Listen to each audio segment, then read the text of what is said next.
Oi oi, David at DSS UK. Rather stupid o'clock in the morning for me. I'm normally still in bed at this time of day. What's the point of being self-employed if you've still got to set an alarm clock and get your ass out of bed at stupid o'clock on a cool September morning? Well, variety, that's what this channel needs. Bit of variety. Sadly, you're not going to get it today because I've already done 2 videos this year on fluorescent to LED conversions. And here's another one. So sorry about that.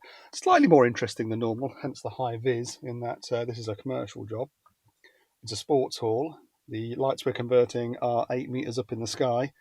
So I'll be using a scissor lift and accompanied by John Ballbag on this one, because obviously Nigel's not here anymore. It's probably a good job too, because if I just get this camera and point around in the van, you can see that it's quite full of stuff.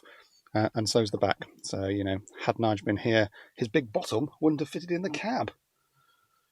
Anyway, I'm here at stupid o'clock because someone's got to be here for the scissor lift to be delivered, which might be in a minute from now, might be in 2 hours from now. I don't know, but some asshole's got to sit here and wait for the frigging thing to turn up.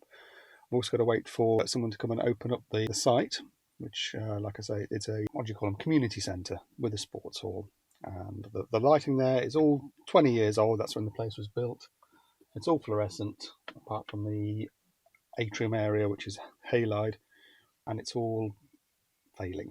It's all kind of end of life. And it's been used commercially for 20 years. It's all starting to burn out and fail. I've been telling them for a couple of years now, about 3 years now, about how I can upgrade their lighting for them, and not really been getting anywhere. They say, oh yeah, it sounds like a great idea, David, sounds like a great idea.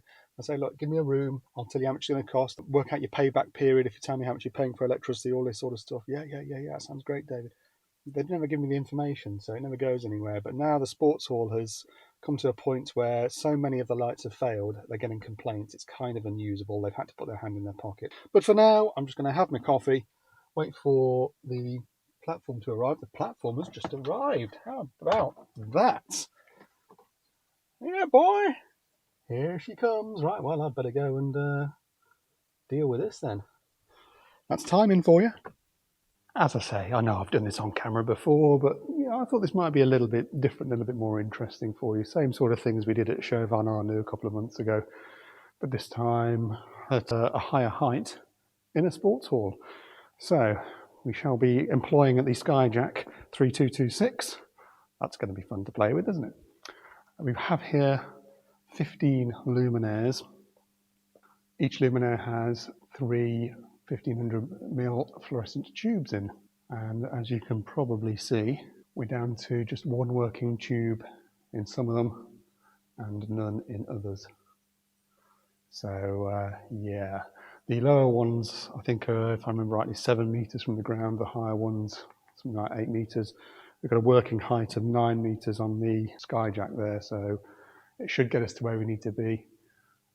Some of them are going to be more awkward than others. You've got some metal work going across on there. And this really was a place that was designed without easy of maintenance in mind. I'm not sure what else they could have done with it really, but even if you had, I don't know, some kind of high bays that you could have lowered down on a hoist mechanism or something like that, would have been something. And it's fairly bright in here at the moment because we've got the natural light coming in from the windows, but you've got to imagine that of an evening, especially with winter approaching, it's going to get fucking dark in here. These lights aren't really adequate to be doing your sports or your bingo or whatever by. Hell of a hum as well coming from them. So yes, we've got 3 phases. Each of these is on a different phase. Only one of these, I believe, is an emergency fitting. One of the middle ones. I'm not proposing to leave that as an emergency fitting, but we have got a couple of emergency bulkheads that we're going to put up to sort of take the emergency function away from the main luminaire and have them independently fitted. Got some twin head spot fittings to put up just to combine with the existing emergency lighting that's in here. So yeah, interesting job. Let's go and have a look at the source of this installation, shall we, or what's driving these lights. And at the business end, this is the plant room cupboard.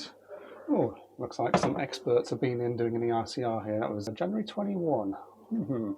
Lighting Sports Hall, L1, L2, L3, number 1, I inspired dry. Just clock off one of them and see which one it does. I can't remember. I've got my EICR with me, so I can check. I'm just being lazy. That's clocked off. That's a set of lights up there, which will probably be the first ones we work on. I've got the Skyjack in place under that one there. We don't really know quite what we're in for until we open these up. It's all a bit of a hairy exercise, really, or a hairy moment. In that we've had to hire this thing in at great expense, of course. We've got all the new LED tubes sitting over there, but until we pop open this thing here, start getting open these lights, we don't know for sure quite what we're in for. We might find that the fittings are damaged, the tombstones are all decayed, or I don't know, so something that might prevent us from tackling this as an easy conversion job that we're hoping it to be. We've only got 2 days here because it's a sports hall that's constantly in use for one event or another. So they managed to free up 2 days for us to get this done. And it can take longer than you think to do a conversion. At the show on our new site, it was about 10 minutes per fitting or something, with moving the platform around between them. But this is going to be a slightly different affair, of course, because we've got the scissor lift to move around. We've got 3 lamps per fitting. I don't know how many ballasts or starters or whatever are in there that are going to need to be wired out. I'm presuming that. Oh, I was just wondering if they were electronic ballasts and there'd be no starters to worry about, but I don't know. Recently showed on our new CA 1110 Lux meter, and we can take various readings around the place, but for the purposes of this exercise, just a bit on camera, let's just do a reading from dead center of the room so we can do a before and after comparison. Obviously the light level now may be different to, or the ambient light level from the windows may be different to when we've actually finished the task. So with no lights on, we're at 81.2-ish, or 80-ish. Just me standing near it has a bit of an effect. 79, it's setting on 79 with me standing away. Just put on that backlight so you can hopefully better see that. And let's fire up what we've got at the moment. Real buzz to those lights. That puts us on 162, 163. It might climb a little higher as these warm back up again a little bit, but they should be fairly warm already. Obviously some parts of the room are darker than others. I can see that the best lighting actually is in the middle at the moment, because all of those luminaires have at least one tube working, whereas the outer edges, especially that corner over there, is really quite dark because you're not getting the natural light dropping down over there, and the luminaires in that corner are all duff. In fact, we could do a comparison really, couldn't we? So 164-ish in the middle. Let's just drop this over here and see what it does say.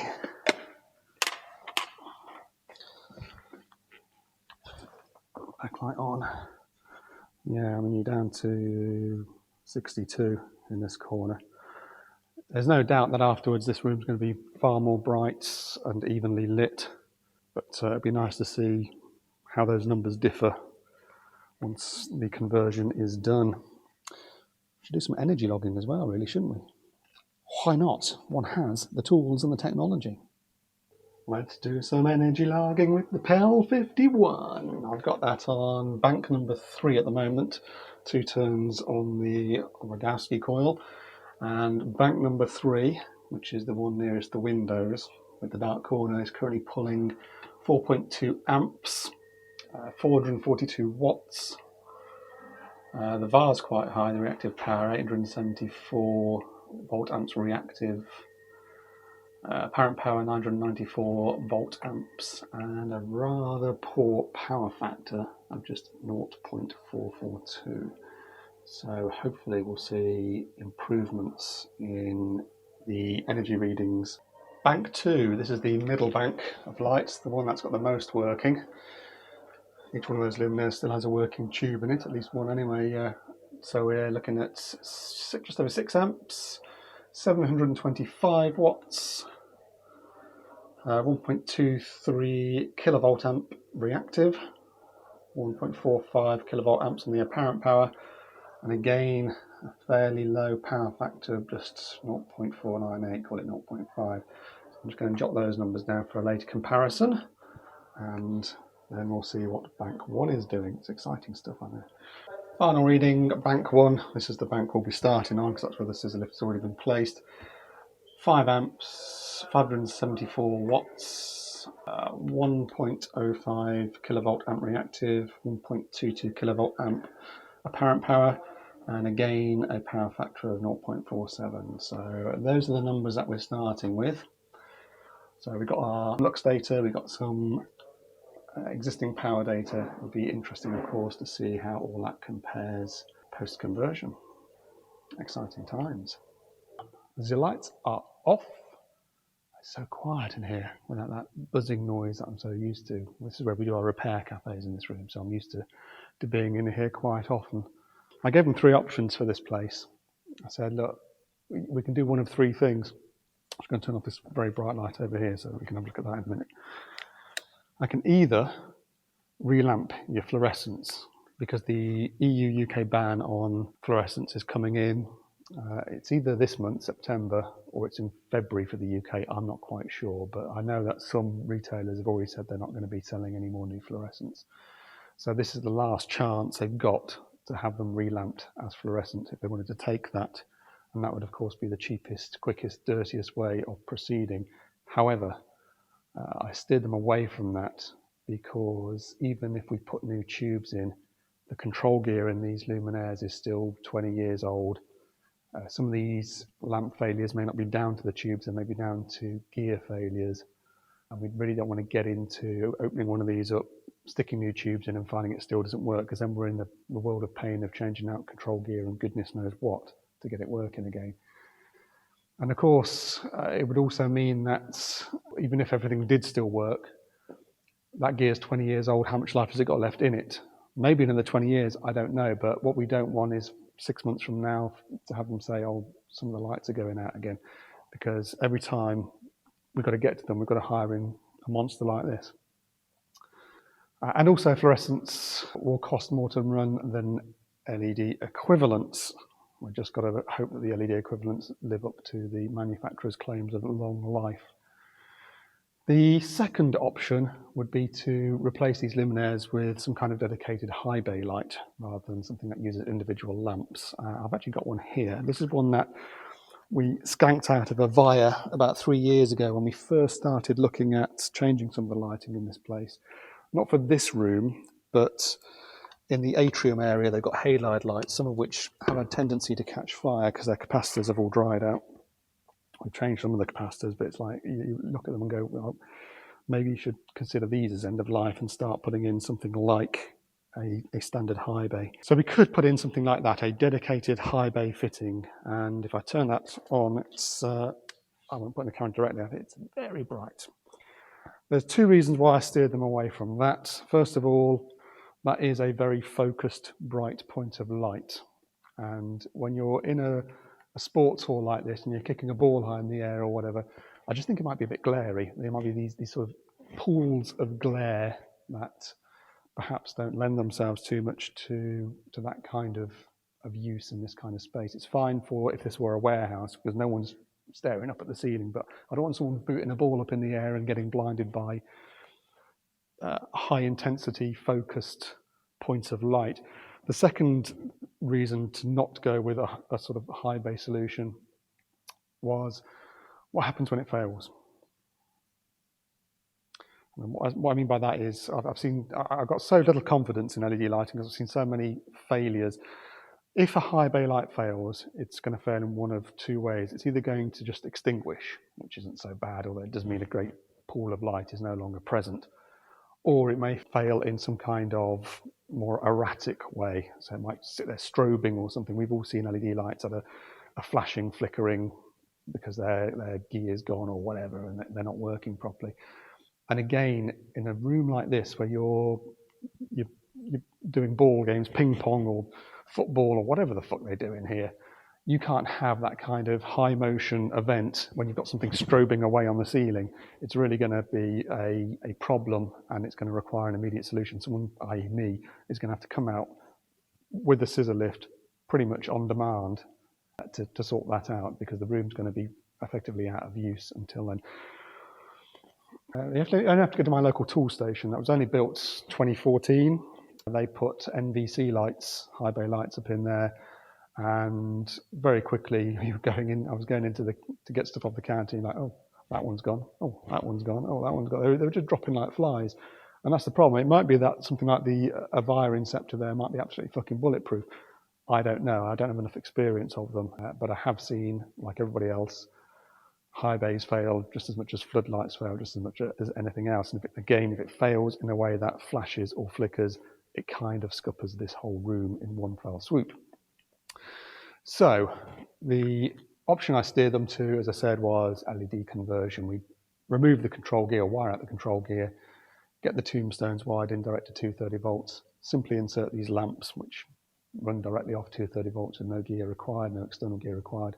And then you have 3 lights per fitting once again, which might actually be too bright. So they're going to notice that this is going to be a very well lit room afterwards. You might have got away with just 2 per fitting with the lumen output of these tubes.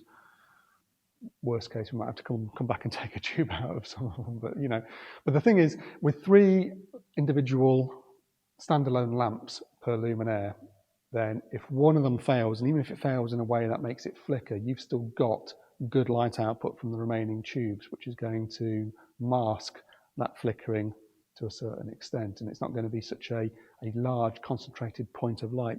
But another thing to say about not using high bays is, if we were to put in high bays, we've got a mechanical conversion job. We've got to get right up, remove these luminaires from the ceiling, physically, mechanically attach new high bays and wire them in, and that is a bit of a job. And as I say, we've only managed to get 2 days out of them.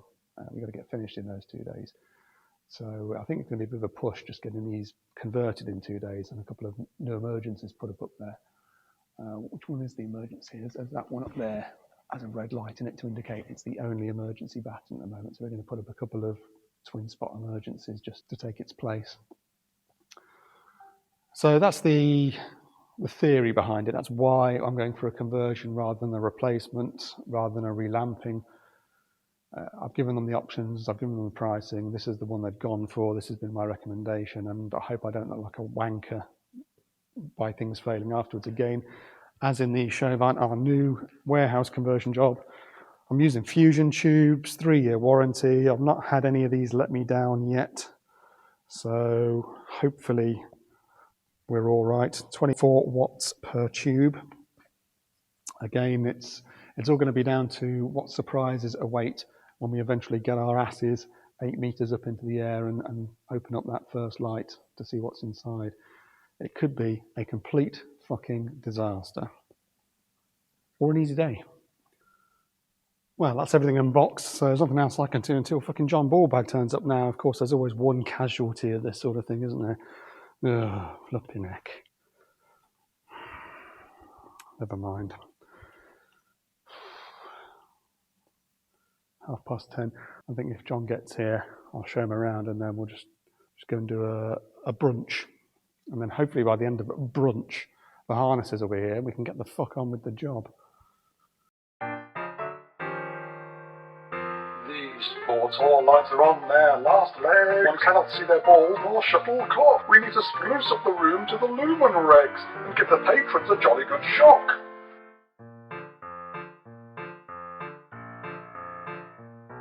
The fluorescents here have had their day. High bays might be shy.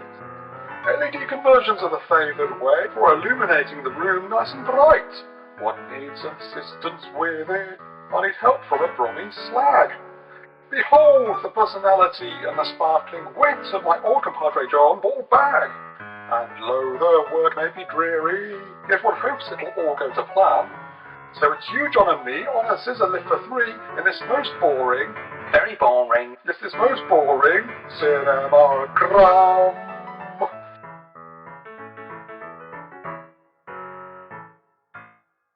Here he is, old Baggers. Baggers has turned up. Like this on? Yeah, you might have to adjust. It's a small adjust head or it. something. Nigel's helmet isn't quite as. It's a small helmet he's got, isn't it? Flash. Well, speaking of flash, check this out.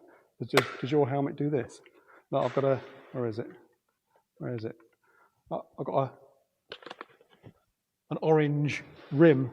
Do you want to see my flashing helmet? Should I flash my helmet at you? How about that, eh? Hey? Dave. Hey? You look like a Parisian Hey? beacon on top of a bloody level crossing.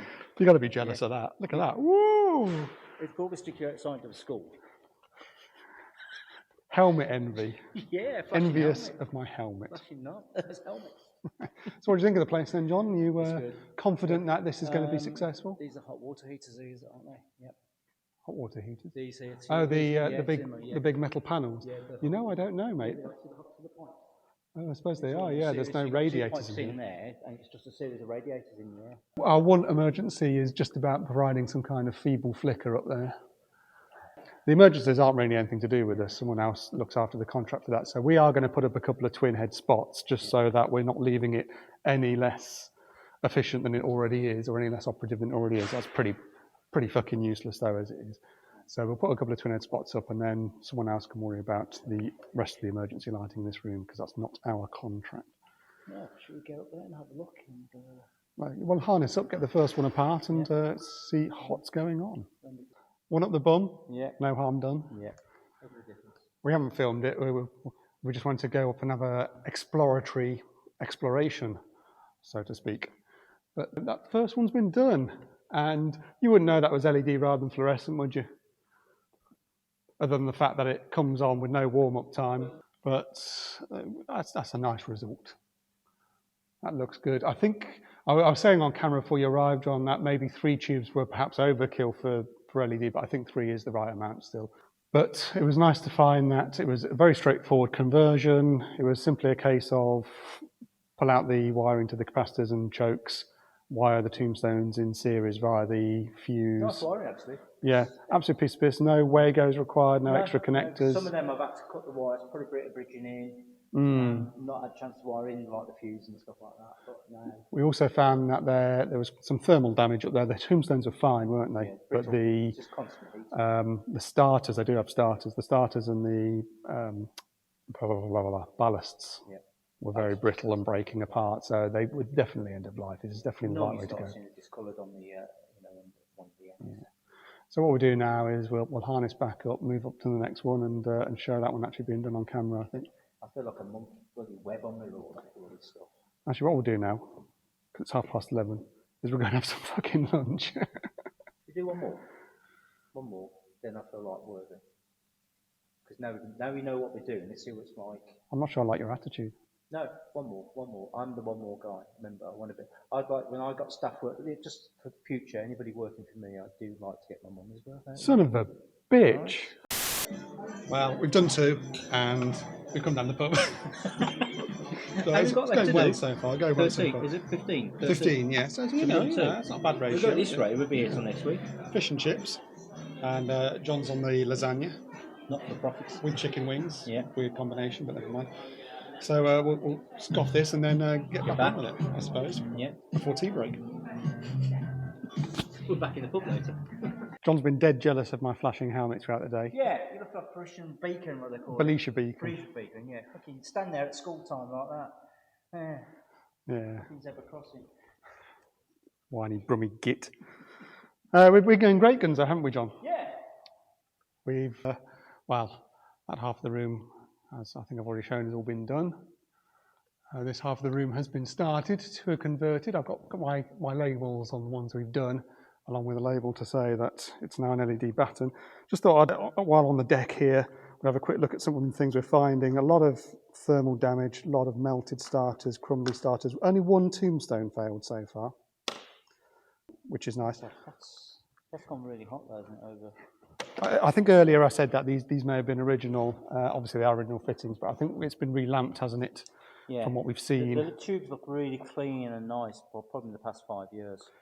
And some of the starters. Maybe longer ago than that, because I've been involved with the place since 2018. So probably 2014. Yeah, we're talking a few years ago. It certainly hasn't happened in my time. When you was here in 2018, was this a lot brighter? There's more failures. Yeah, I come here monthly to do the repair cafe. I've been doing so since 2018, with the exception of the odd. Pop in for a coffee? Oddness. Well, that's try to keep things ticking over. What they call talking like negotiations over a coffee. The coffee's not not part involved. of this day centre, are you? Coffee's not fucking involved, mate. Yeah. You're not part of this day centre. Anyhow, yes, I have observed month on month, year on year, that every time I come in to do my volunteer work, repairing shit for pensioners, it's getting darker and darker to the point where in recent months I've been saying, for fuck's sake, this we need sorting out. Do your volunteer work? Is that community service? One doesn't like to talk about one's charity work. Okay. But so yes, it's certainly it has been relamped since construction in 2002, which I suppose you'd expect. You wouldn't expect fluorescents to last 20 years, would you? I don't know who last relamped it. We've found a fair few missing screws in the covers, haven't we? We've also found that a lot of the starters, a lot of these would have failed because the starters have melted and burnt out. One's failed because the tombstone has burnt out, but the tube had been taken out of that, hadn't it? So someone's come up in the intervening years, seeing that that's been a fault, removed the tube, and that's been that. They haven't fixed it. We've sorted it out. Burnt out as well, yeah, we're also finding very brittle plastics on the chokes. But what we're going to do now, what you're going to do now, asshole, is we're going to scoot back up to do this one as the next one. I've got 3 more that we're going to get done today. It's 3:30, and then that just leaves us the middle section with the emergency light to sort out tomorrow. So we're going to do this one now. I say we. You're going to do this one now while I hold the camera and show quite what has been done. It's quite a straightforward operation, as we've already said, isn't it? Just go through it again, Dave. Show me what to do. Don't worry. A man will be up there to help you. We're working at height as well, you know. As long as it's only your hand I'm holding. I'm not falling for that trick again, John. Sure.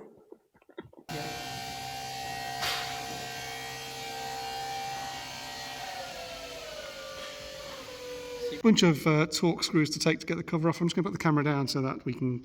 That's a bit of a 2-man job to get that off, isn't it? Old John boy. Yeah, because it separates as well. You can see the lens moves. So. Righty-ho. This thing's a bit of a pain in the arse because it's a very flexible diffuser within an outer frame. So definitely a 2-man job, this, isn't it, John? I think the possibility is, Dave, if you would have done this on your own, although you're on the lift and that, you would have found getting that diffuser off. If that would have slipped and you dropped something like that's a and you shut long way it down, down. what you have to do, try and get a replacement for that. You would have to get it cut, wouldn't you? Yeah, that's not going to happen. No. We've got to take these 2 metal covers off, so let's get those off. They're only finger tight. We've got to take the tubes out first, yeah. You have isolated it, Dave. Of course, it's all locked off, old man. Just checking, mate. So, on the face of it, fairly good nick inside. Yeah. There is a curiosity with these lights in that the manufacturer has linked the 2 sides to each other, but then an installer has run a flex across the top between the 2. It's like they didn't realise the 2 were already electrically connected, and then they electrically connected them externally. It's a bit weird. We've been leaving the ballast in, but removing the capacitors, they just pop out. That's just to simplify the wiring, because there's a lot of wiring in the way here and it's all wrapped around. So yeah, there's a link wire going across the top that didn't need to be there. I don't know what someone was thinking there.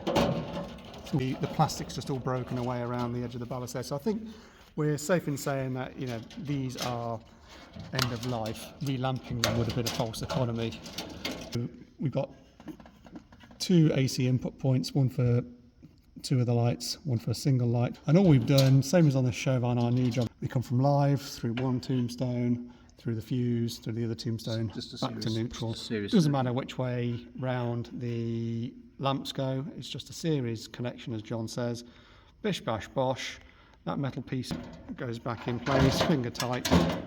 We get the new tubes in, the cover on, and it's back down to terra firma to stock up for the next one. We've got a little label next to one of the screws to say it's an LED conversion and the date that's been done. And of course the company logo, not that you're really going to see that from fucking ground level, but you know, it shows who did the business. That flashing light's great, isn't it? It's looking fucking real, boy, John. Just those last 2 on that side to do for today. 3:51, and it's pub o'clock. We got another fucking burnt out tombstone, but no tube. We just opened this up, and no chob, eh, John? No job. No chob. Someone has relamped in the last few years. Probably not since 2018, because I've been involved with the place since then. Clean as well, aren't we? Yeah. Okay, well, we'll have to mechanically resolve that. And we're back down the pub.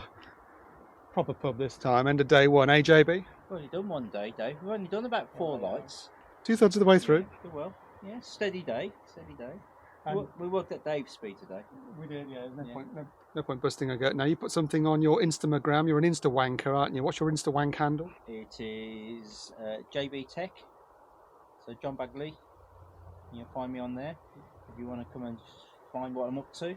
I frequent Dave now and then. I come and say hello. How are you? Help him out. He's an old man now, so we need a bit of help now and then. Okay, if you want to see more of John, and why would you?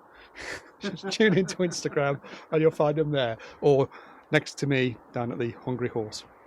Just waiting for old John Ballbag to turn back up. It's the start of day 2, and while we're waiting, let's just have a little bit of a play again with the PAL 51 power quality and logger, power energy logger, I should say.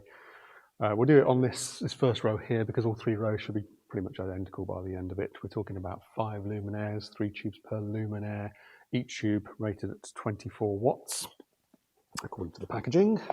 Let's just check that. Yes, 24 watt T8 glass lid tube, 2600 lumens. Lovely. So if we do a bit of mathematics on that, 24 watts times 15 luminaires would be about 360 watts, which ought to be about 1.5 amps. You may recall yesterday's readings on that one section alone. I was getting 573 watts at 5 amp with a crappy power factor of 0.47. So I expect to see the power factor improved. I expect to see changes to the reactive and apparent power. With the reactive power yesterday was 1.05 kVAR reactive. I expect to see that's probably going to be in the negative number now because he's going to be more capacitive than inductive. But let's go get the PEL on and see what we can see. Just say about this Hager board, when we did the EICR here, it was horrendous. Absolutely hated it because look how that neutral bar is buried behind all that wire in there. I think this is a board that was mainly made for breakers, not really RCBOs. But yeah, it's just so hard to get to the neutrals of some circuits without having to decommission the circuits part of the process. You basically had to pull a whole board apart and knock power off to the whole place, which was okay because it was just at the end of COVID, so we were able to do it then, but I wouldn't go doing it again. Anyway, the PEL is connected to circuit 1. We've got 2 wraps in the Rogowski loop, which according to my instrument is what it's set for. If I go over here, it's set for 2 turns. It's important you get that right. And at the end of that Chauvin our new video where we did the fluorescent to LED conversions before, I think Kevin and I balls that up because we said that we'd gone down from 7 amps to 1 amp. That should have been about 3.5 amps according to Ohm's law, as someone pointed out in the pinned comment. So what I think happened was, I think this had been set up for 3 loops and only 1 loop had been put on the clamp, so it's basically reducing the readings by down to 1/3, because that does happen if I set this for 2 loops, put in only 1 here, it's going to halve my numbers. That's something you've got to watch out for when using the PEL. You've got to make sure the number of turns matches the number of turns in your actual Sensi coil. So I've got 2 turns, we should be getting the readings we want to see. And indeed we are 331 watts at 1.5 amps. So this is taking, what was it yesterday? Yesterday it was over 5 amps and most of the lights were duff on that string. So, you know, that's pretty good going, isn't it? Pretty good going. Our reactive power is indeed capacitive now. We've gone from 1 kilovolt amp inductive reactive to -74 capacitive reactive, so quite a small number. Apparent power is also therefore reduced. What was our apparent power yesterday? 1.22 kilovolt amps down to 360 volt amps now, so there's less energy being wasted in reactive losses. And our power factor, oh, that's lovely, look at that. It's gone from 0.4 something to 0.91, 0.92, which is nice and high, but that's kind of what you expect with this sort of stuff. So yeah, really pleased with that. We should see exactly the same readings, of course, for the other 2 strings on their respective phases. The only difference may be string 2, the middle string, because we'll have the emergency luminaires on there as well, but that's not going to add anything either here nor there. So yeah, it's looking pretty good. I'm pleased with that. And obviously, you know, that translates to direct energy savings. The whole question is, are those tubes going to last a good amount of years before someone needs to hire a scissor lift and change them again? Only time will tell. But again, Fusion put a 3-year warranty on them. Not that the warranty covers me coming back and changing anything. It's only a manufacturer warranty. But I had to be clear in my terms and conditions that I'm putting this stuff in under the best faith that the manufacturer isn't selling me a turkey and that it's going to do what it says on the tin. But if they all start dropping like flies, then the warranty is not mine to bear. It's not my costs to bear to hire the scissor lift to go and fix it all. I might give them my time if I'm feeling generous, but I can't go, go into the expense of hiring in a scissor lift to change light bulbs just because the manufacturer didn't put their money where their fucking mouths were. So we'll see how things go. But I'm glad to see that the numbers we're getting here are what they're supposed to be. I'm sorry for that error in the show on our new video from a couple of months ago, but I'm glad someone in the comments picked that up. But that's the value. So you're putting this stuff out there, is that, you guys and gals will pick up on the stupid stuff that I get wrong. Jobbed. What do you reckon, John? Good, I enjoyed it. Yeah, I fucking didn't. We had a few little issues. Wobbly up at heights. Yeah. David doesn't like heights, do you, David? I can't say I'm a fan, to be honest, mate. No. You feel a lot more secure on something like that than you would my wobbly platform or a set of steps. And there's two But things. even so, it's uncomfortable.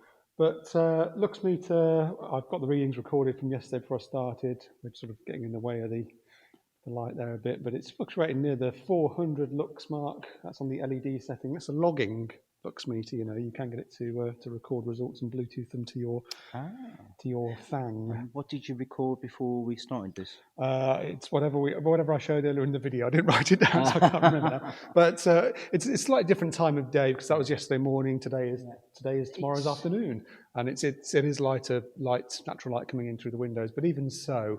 It's not a glaring light. It's lights that light up the room, and you can find the balls, can't you?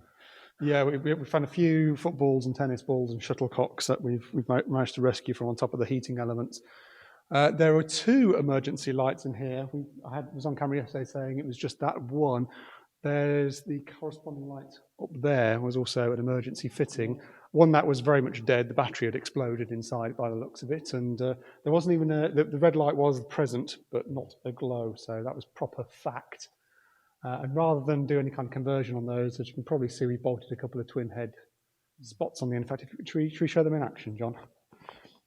And you might say, well, a couple of twin head spots like that aren't really enough for this size of room. Again, the emergency lighting isn't anything to do with us. We just want to make sure it's not left in any worse a state than before we started. Is it enough for the room? That's not my call. That's for whoever does the emergency light contract. And if they want to come and add more to the room, then they're quite at liberty to do so. So I'm glad it's done. I'm glad we did it within the time. It's going to come within the budget. It's all a case now of how long does it last. There was a lot of thermal damage in these lights. A lot of the starters had melted. A lot of the connection points had just crumbled to shit. What would you put your professional opinion on this about Lifeline now? Well, it's hard to say. I mean, these sort of lights are considered as commercial lighting. So the likes of Fusion who make them know that they're going to be on all day, every day for the most part. It's not like it's a domestic garage that only gets switched on for 15 minutes a day or something. I think these we could see another 10 years. Well, I hope so. I mean, I'll be pissed off if they don't. Fusion put a 3-year warranty on them. Obviously, as I said earlier on camera, the warranty doesn't include me having to hire a lift and go back up there if a tube fails. So, if they start dying off, then it will only become a problem if they start dying off en masse and fairly quickly. But you were saying you fitted Philips ones in the past. Yeah, someone's given me a load of Philips ones, and I've had all sorts of problems with them. Just trying to get them to retrofit into a lot of different fittings, and I've ended up taking more back than actually fitting. I think with Philips, something like Hue seems to be a solid product, but their general lamp offerings these days, as I've said before on camera, are just fucking garbage. Yeah. The amount of Philips stuff I've seen failed. 5 foot and 6 foot Osram Scanvio, is it Scan? I've seen Osram fail. There's no manufacturer you can really count on. Crompton have been one of the worst I've come across. Venerable brands these are. They've been around for fucking donkey's years, but they're not quite the brands they used to be. They're all fucking taken over by Chinese manufacturers. Well, this is it. Read the small print made in China. Down to fucking I mean, that's not to say that everything made in China is crap. Your fucking iPhone's made in China, and that's solid. My car's made in China. Not quite solid as it was, because John stepped on his iPhone yesterday and broke the Yeah, screen. broke it. So luckily I'm having a new one. So you know, you can get quality stuff out of China, but when you've got factories that are churning out stuff and they're scrimping on parts for the sake of pence. pence. Well, I fractions suppose of pennies. When you're making hundreds of thousands, a pence makes a big savings, really. Yeah, but when you know that saving means that you're going to have a higher failure rate, it's just going to damage your brand. You just come back on yourself. Yeah. You lose it. Yeah, I'm really pleased with it. I think the manager's going to be really pleased with the results. I'm happy they've not asked us to dust down all the cobwebs while we're up there. It was pretty. You always get that when you got a lift. Oh, while you're there, yes. Can you clear all the shuttlecocks down? Well, the lift is now off hire, so they can come and get that at their leisure. But we're done. Time to pack up and piss off. Yeah. Thank you for your assistance, Mr. Thank you. Ballbag. Thank you for having me. Thanks for putting up with me. A bit lagged, but we got there. Yeah, it's only 2:15 on day 2, so it's a very tedious job, this, isn't it? It's one of those where you've got to get yourself into a set. The first couple, you're sort of figuring out how it goes, and then after that, it's just like, what are we on now? Number 8 or number 16 or whatever. It's just like you fall into a rhythmic pattern. And with the exception of the 2 emergencies, which were slightly different in terms of their wiring, it's all gone very nice and straightforward.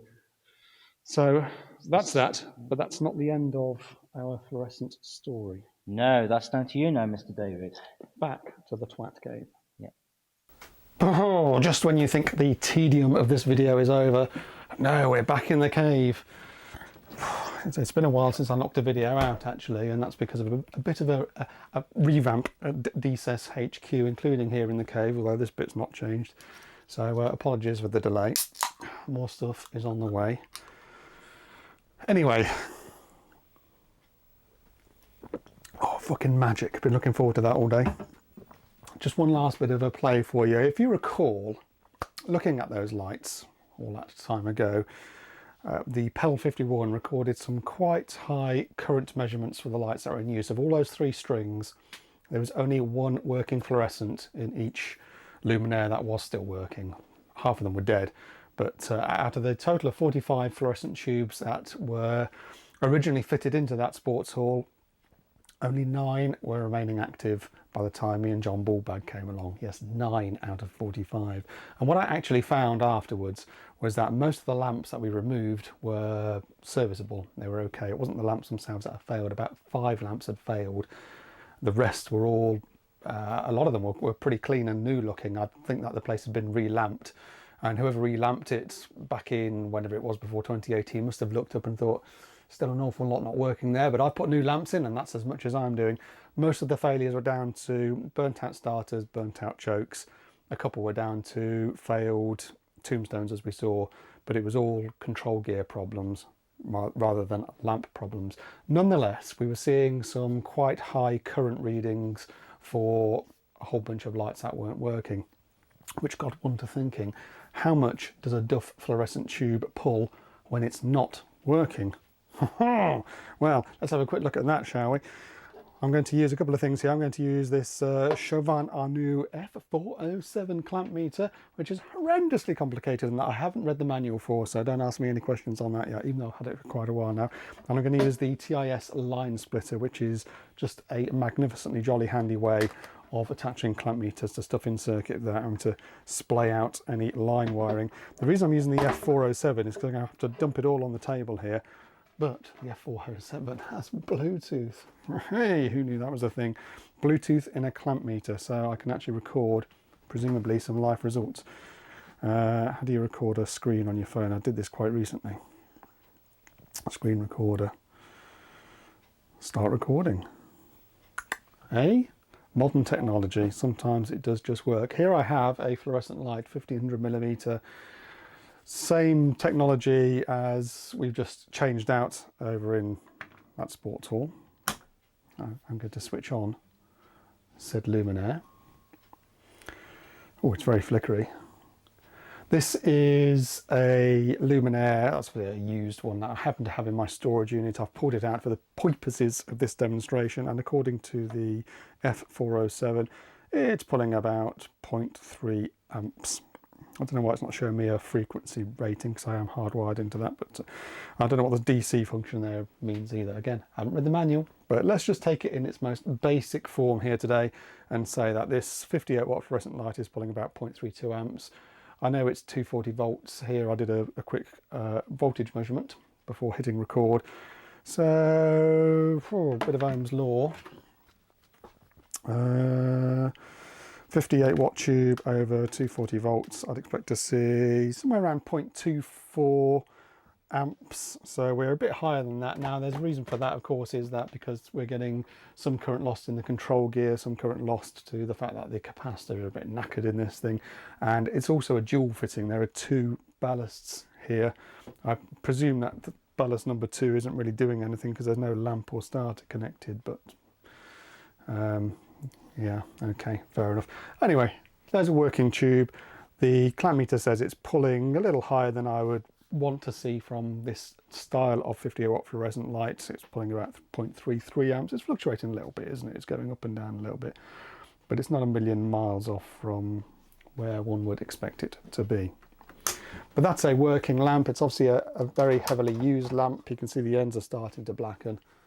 I think this might actually be one of the spares that were pulled out of that place. It's a bit of a shame. I had to scrap them. I had to scrap about 40 odd lamps. I kept about 5 because I had nowhere to put them. I thought, I'll keep them to one side. Maybe I can use them somewhere else in the same community centre. But all their other fluorescent fittings were 1200mm, not 15. So I was like, what am I going to do with them? I kept them around for a good while. And in the end, because I was just clearing out my storage area in the twat cave, they just had to go. I tried to even flog them on Facebook Marketplace just to sort of see if anyone would come and take them, but no one bit, and in the end I had to recycle them. What a shame, because a lot of them I imagine hadn't seen much use, but you know, it's not a problem really of my making. I'm just kind of stuck with the situation. This is one of the failure ones. Now this one here, it's got low retinite, which means it's going to give a pretty crappy light output for its money. Let's give it a try, shall we? Straight away I can see that we're zapping up as it's trying to fire up to about 0.7 amps. We eventually settle. It's actually settling at a lower figure, more like what I would want to see from the working 58 watt tube, but look at that light output. It's pitiful, pitiful, and yet it's burning away a load of current for that output. And that's not just because it's a cold tube, that's just not going to get any better. I've tried it. I presume that's a failure of the phosphor in the tube, something like that. But you can see that it's pulling not far off the same current as the working lamp for what it's doing, and it ain't doing much, mate. You may recall as well that at the beginning of the video, a lot of the lights we saw, the heaters were aglow. Let's try this one, shall we? So they were just sort of sitting there, not even trying to strike, but just the heaters glowing away. So what sort of current are we talking about in that respect? Again, it may be different for different sizes of tubes. So if you've got a 70 watts or if you've got a 36 watts, you might see some different numbers. But here we have a beautiful example. Both ends are aglow. It is trying to strike.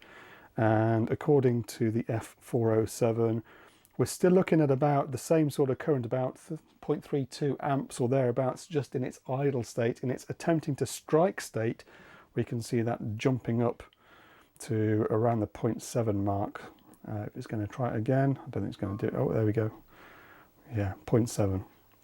So it's taking that spike as it tries to fire up, but all the time it's not trying to fire up and the ends are just glowing away feebly. We're still pulling about the same amount of current as we would a fully working lamp. That's quite surprising actually, isn't it? Another thing to say as well is I'm quite lucky that I've got this particular fluorescent light here, because the one I was using in my previous demonstrations I put out for the recycling, thinking, oh, I won't need that again. And then the only other one I had that would take a 1500mm tube was one of the newer electronic ballast types, and they don't fall for this kind of shenanigans, where if they detect a duff tube, they just pack in and don't keep trying to strike. So this is the older technology, nonetheless the technology that was in use at the sports hall, but this is the older technology that will continue to try to strike, will continue to waste power.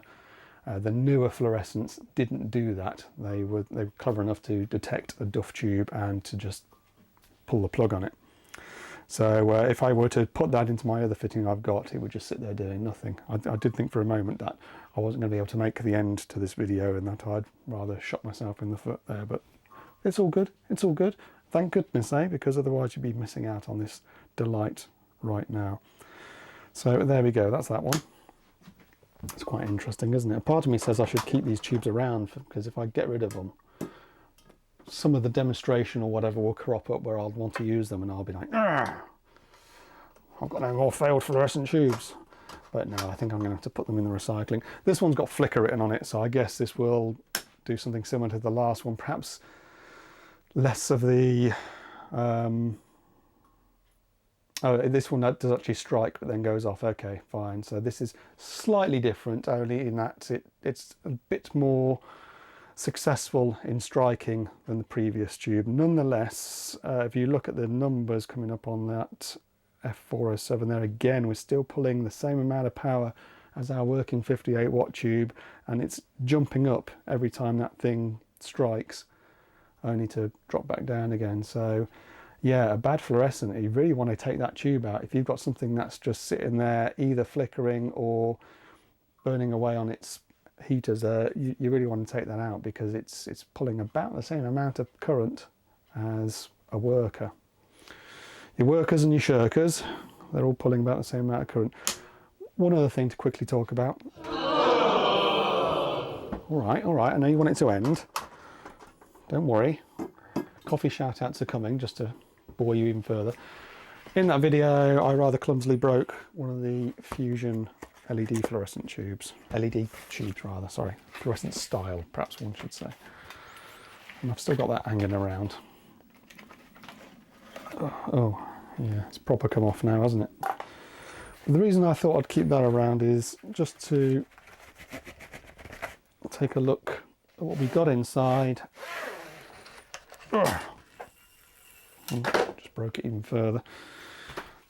On this particular brand, you have all the LED driver circuitry in one end. I have seen before, in fact it was on the same brand, but on the longer tubes we fitted at Chauvin Arnoux, there was actually driver circuitry in both ends. And there's your LED strip just there. You can see the individual chips. And at the other end, where have I just put that? What we have inside the other end is probably not going to be able to pick that up very well at all. This is your fusible link. So that itself is actually a fuse. So if you do get it the wrong way around and put a short across it, it can blow that. This should still work if I were to stick 240 volts up the pins. That should still light up. Should we try that? I'll stop the camera and set that up, and then we can try that and see if it explodes or if it works beautifully. Aha, right, you're back. Okay. Oh, magic. You gotta love Christmas. Okay, I have rather clumsily jerry-rigged a couple of crocodile clips onto the end pins of this lamp. And I've plugged that into the output of the TIS line splitter. This is a 24 watt tube as I recall, so a rusty bit of Ohm's law says we should be pulling about 0.1 amps at 240 volts. 24 over 240, even I can do the maths on that. Let's hope it doesn't blow up or anything. Oh, there you go, perfect. And that's the thing, isn't it? Even if you smash a glass tube for an LED lamp like that, or blow the end off it or whatever, it's not really a write-off. There is still something you can do with it. Goodness knows what. But you haven't actually physically necessarily damaged it beyond repair. And we are indeed pulling 0.17, 0.16, yeah, somewhere around where we expect it to be, I guess.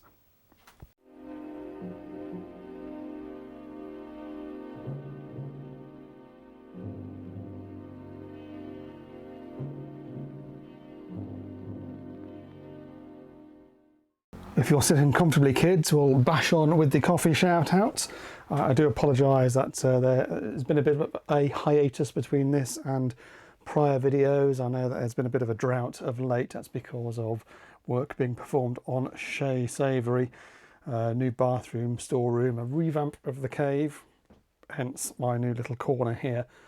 It's all rather taken up too much time, and I haven't been out filming fun things as I should have been. Actually, I have been out filming fun things, I just haven't had time to edit it all together, so you'll probably get a glut of rubbish like this one appearing very soon. So let's start with a few shout outs, the people who keep this nonsense going.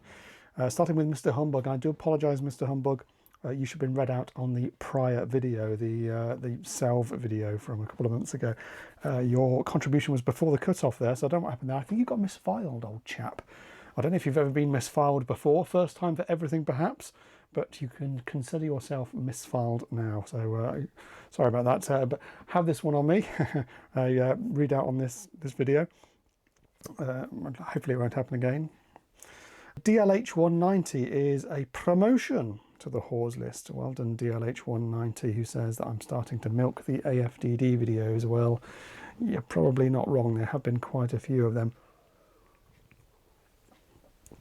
And there's another one to come, one that's supposed to come out weeks ago, but has been delayed because of all the shenanigans going on at this end.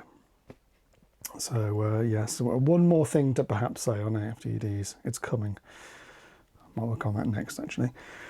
The whores, says Kia Junkie, who liked the dowel idea in the prior video, the cell video, and would also like to say fuck Christmas, as indeed Linda did on that video. So that's a bit Scroogey poo, isn't it?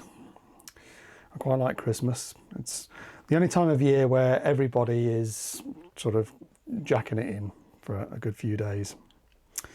Whore, oldest apprentice in the Northwest. Thank you for your regular contributions. Have you ever used pin plugs? A few people asked me that after I used the dowels in that cell video. People were asking if I had used pin plugs. Yes, Nigel actually saw some pin plugs, and we did put them through their paces. I just find dowels cheaper, easier, more accessible.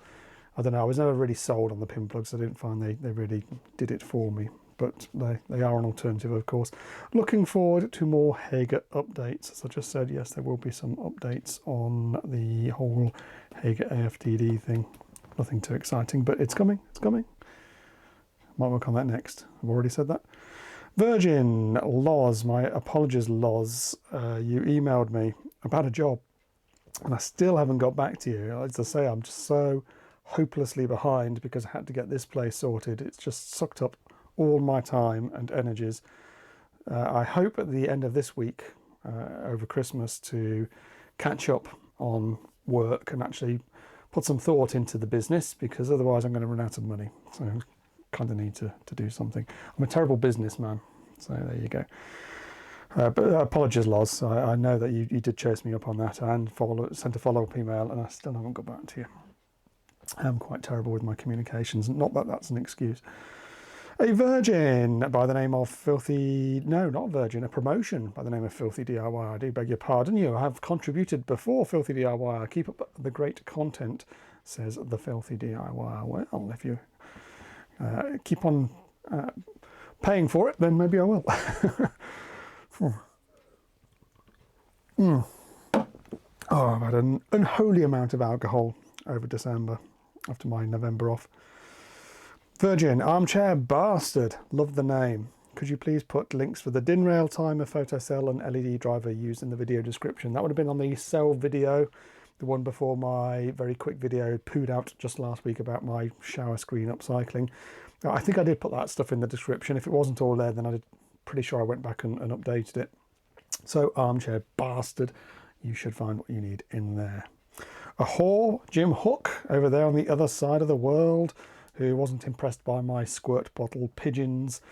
At least my flock of wild cockatoos have some decorum and shite away from me, says Jim Hook. Yes, I did rather get pigeonized in that cell video. They're still under my solar panels. I've got to get them out. It sounds like they're wearing Wellington boots in the morning, or some kind of clogs as well. You wake up in the morning and they're absolutely stamping on the tiles. I don't know what they're doing. Some kind of Irish dancing or something.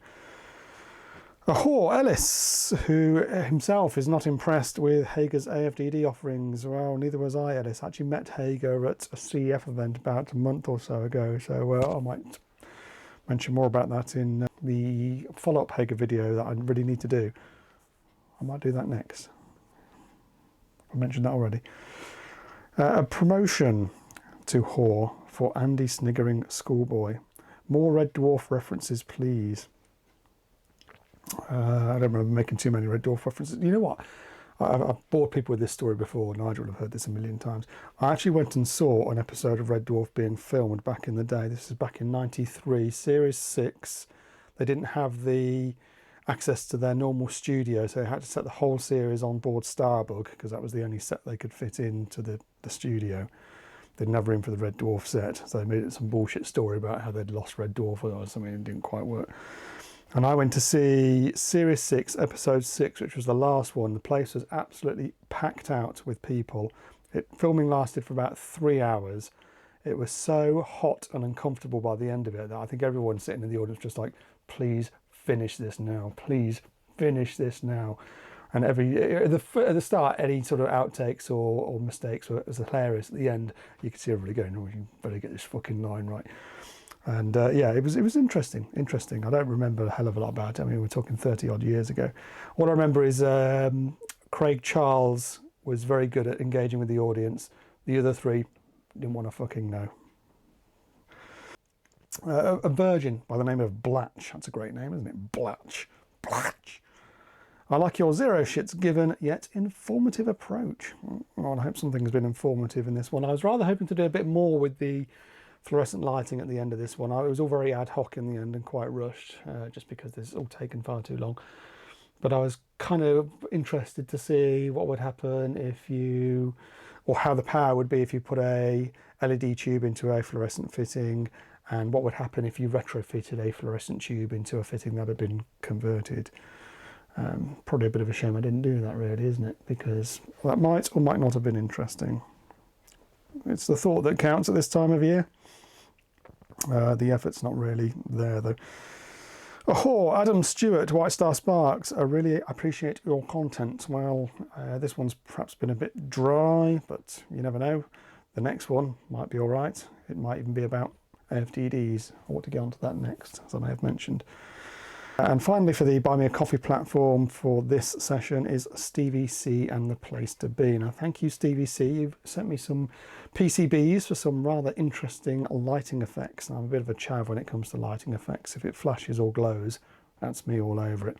I was kind of considering whether to put it in my upcycle icicle light that I just built.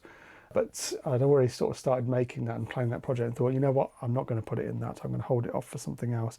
And I've got half an idea of what that something else might be. So watch this space, Stevie C. Stevie C does have his own YouTube channel. I shall link it in the description. So go take a look at that. That's probably better than anything I'm spouting out. For the Super Wanks, we only have 4 to read out. Almac56, who is a green Super Wanker. Thank you, Almac56. You were the last name mentioned on the prior video as well, as I recall. So very kind of you. Corvolt Electrical, who is a promotion to Whore, as was Almac56. Promotion to Whore, because this is their second contribution. So thank you for your green Super Wank contribution. Donation, whatever you want to say. Another Whore, EF780, who is a green Super Wanker. Thank you once again, EF780. A different username to what you normally provide, but you're not catching me out there. And finally, a promotion to Virgin for Wayne Stairs 6512, who is a balloon Super Wanker. Thank you, Wayne Stairs 6512. So, this video went on a lot longer than I expected it to be, and took a lot longer to edit than I expected it to. So yes, I apologize for that. I will get onto some other ones. I might do a Hager AFDD one next, as I might have mentioned. But anyway, there's stuff that's sort of in edit, about to be done. The house is now kind of finished, so you know that's all out of the way. So I will pull my finger out and get on with it. Until then, ta-ta for now, and well, probably catch you in the new year.